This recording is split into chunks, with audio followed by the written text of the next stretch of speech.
Week 4 of the fantasy baseball season, and here's a few hitters I look to buy this week and trade for. The first guy, Nolan Arenado of the St. Louis Cardinals. Arenado this season, it's been a slow start for him in terms of power and RBIs. On the season, 2 home runs, 14 RBIs, 10 runs scored, a stolen base, a 272 average, and a 320 on base. But the last couple weeks here, he's been way down there, the numbers. Only a homer, 3 RBIs, 5 runs scored, a stolen base, a 213 average, and a 260 on base. So right now, Arenado, it's been a struggle for him. After last season, a monster year, 30 and 103 with a 293 average. But right now, he's a veteran player.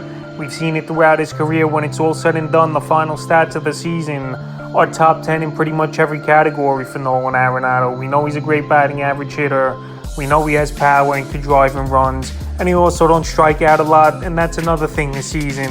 21 strikeouts and 92 at-bats, not horrible for Arenado, but his pace is up a little bit from where it was last season. So the last few games for Arenado has definitely been a struggle.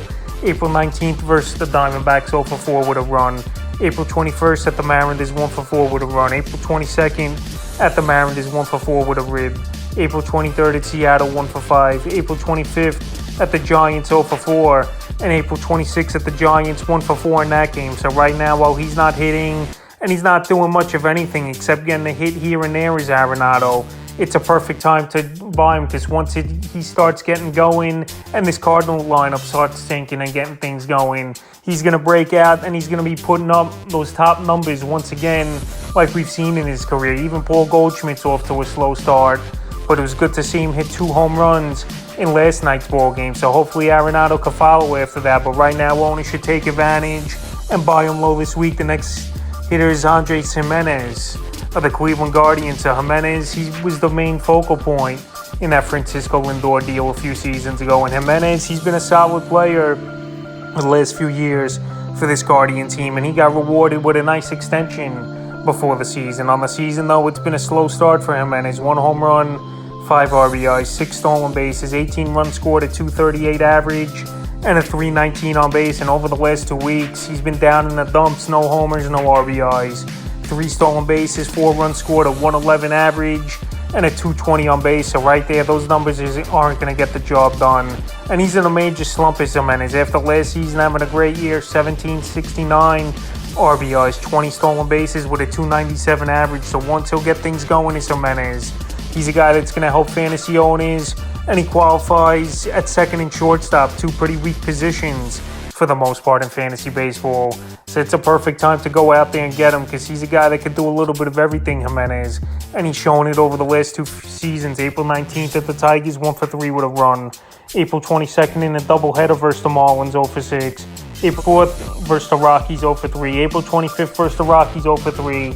And April 26th versus the Rockies, 2 for 3 with 2 runs. So maybe he's turning the corner a little bit with that 2 for 3 ball game yesterday with 2 runs scored. And now he goes to a good hitter's park this weekend at the Boston Red Sox as Jimenez. So right now, while his numbers have been non-existent this season, it's a perfect time to buy him low, because once he gets going, it's going to be tough to get him for a nice deal. Next is Corey Seger of the Texas Rangers. So Corey Seger, he was off to a great start before he went down with a hamstring injury. 1 home run, 4 RBIs, 7 runs scored, 359 average, and a 469 on base. So Seger, we know when healthy, he's one of the better shortstops in fantasy baseball. We saw last season he played full season finally with Seger. 33 home runs, 83 RBIs, 91 runs scored. The average was low, 245, but you'll trade that average for a shortstop in fantasy to give you 33 and 83. So right now, he's been out with a hamstring injury, is Seger, and he's 2 or 3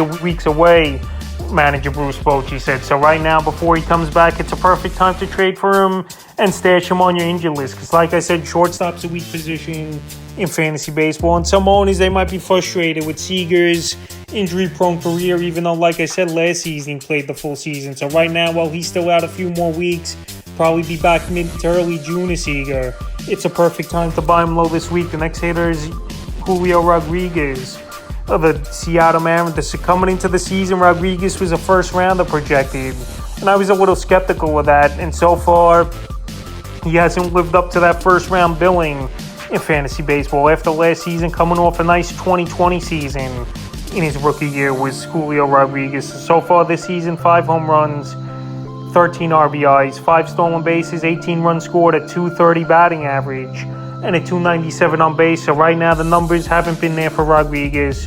We know he's a dynamic player, and we know he got that monster extension already, where the Mariners said this is going to be the guy and we're going to give him a 10-plus year contract, and that's what they did in the offseason. But right now he's been struggling mightily, is Julio Rodriguez. And I think his swing's been a little bit long this season. His strikeout rate's gone up. So far this year, 26 strikeouts in 98 at-bats. And last season he did strike out a lot as well, 145 strikeouts in 511 at-bats. So far this year, though, pitchers have been studying him, and they're attacking his weakness, and we've seen it in some of these games. April 19th versus the Brewers, 2 for 4, a homer, 2 RBIs. April 21st versus the Cardinals, 1 for 3 with a run and a stolen base. April 22nd versus the Cardinals, 0 for 4.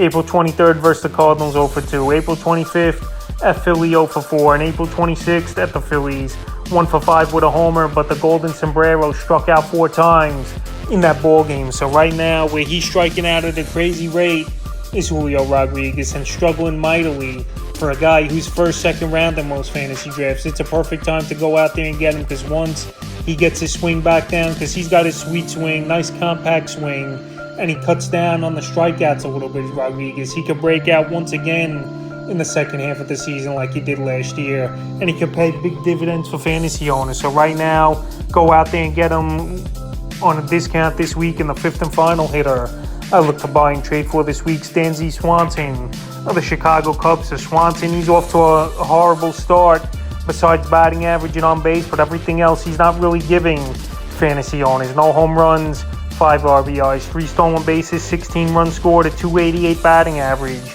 and a .412 on base. So the batting average, like I said, on base is great, but last season Swanson is a hitter coming off a 25 home run, 96 RBI season with 18 stolen bases and a .277 average. I know in the Chicago lineup, he don't have the awesome hitters around him like he did in Atlanta with Matt Olson, Ronald Acuna, Ozzie Albies, Austin Riley. So now over there in Chicago, they're counting on him pretty much to being the number one man over there as Dansby Swanson. It just hasn't translated to putting up monster numbers like he did last season in fantasy. April 21st versus the Dodgers, 1 for 4 with a run. April 22nd versus the Dodgers, 0 for 4. April 23rd versus the Dodgers, 0 for 4. April 25th versus the Dodgers, 0 for 3. And April 5th versus the Padres, 0 for 3. And April 26th versus the Padres, 0 for 4. So he's slumping mightily, is Dansby Swanson. The last couple weeks here, he's hitting 175, which is just horrific and way below the Mendoza line. The only thing he's really doing is drawing walks and having that on-base percentage up. But besides that, he's realistically doing nothing for fantasy owners. So right now, you don't got to give up much at all to get Swanson on your roster, and this is the time to do it. So that's a few hitters I look to buy and trade for here in Week 4 of the fantasy baseball season.